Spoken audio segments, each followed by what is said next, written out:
Good morning. সকাল সকাল উঠে দেখতেই পাচ্ছ আমার বর চা খেয়ে নিচ্ছে। এটা হচ্ছে আমাদের দীঘার ডে 2। তো এই যে চাটা খাওয়ার পর আমি বলছি চাটা কি আমাদের ফ্রিতে দেবে, তখন ও বলছে ও চা আবার ফ্রিতে দেবে। তো এই যে আমি তো চা খাই না। তো তারপরে এই যে আমি তো রেডি হয়ে গেছি একদম দীঘায় ঘুরতে যাওয়ার জন্য। আজকে অনেক জায়গায় যাবো, তো সেটা দেখতেই পাবে।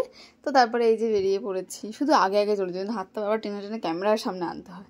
তো তারপর একটু নিউ দীঘায় গিয়ে বসলাম, তখন দেখি একদম জলটা এমন ঠান্ডা আর কি সুন্দর লাগে, জলটা উড়ে উড়ে আমাদের কাছে আসছিলো। তো তারপরে এই যে একটুখানি কাটিংটা দেখিয়ে নিচ্ছি মুখের। তারপরে এই দেখো সমুদ্র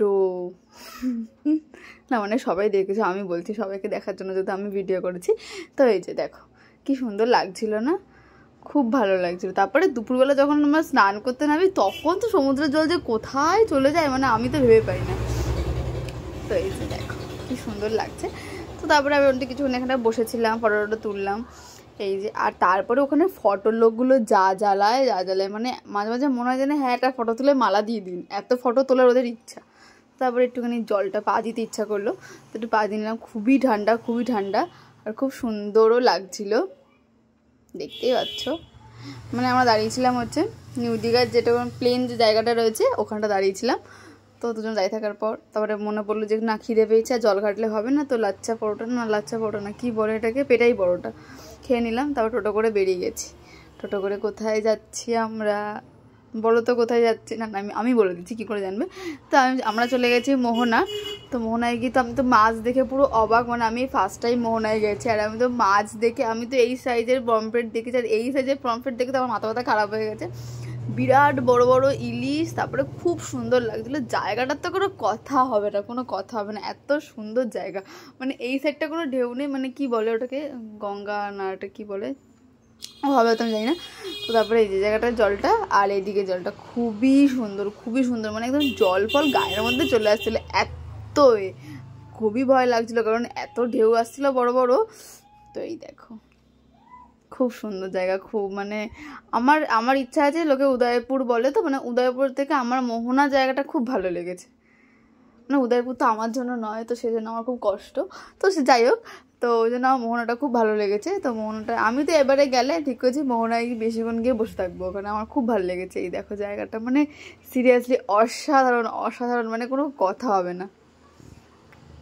কিন্তু এই যে পাথরগুলোর উপর লোকে বসে ফটো তুলছিল, বাট আমি এত ভয় পাই যে আমি সেটা করতে পারিনি।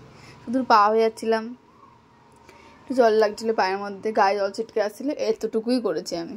এই যে দেখো কি সুন্দর লাগছে, পুরো কালো হয়ে এসেছি।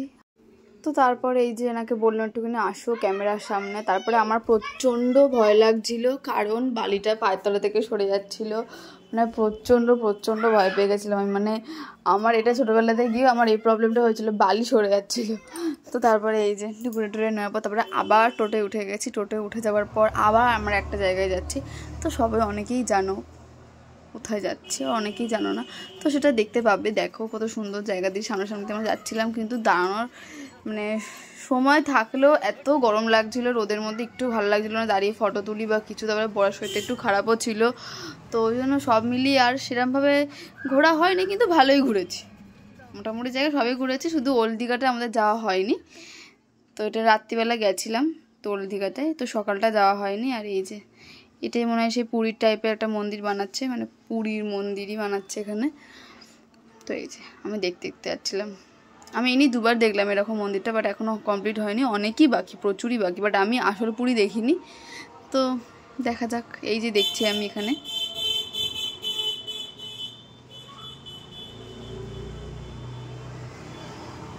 এটা দেখেই তো মনে হচ্ছিলো যে কবে পুরী যাবো, মানে আমার এত ভালো লাগছিল। তো দেখা হচ্ছে পরের পার্টে।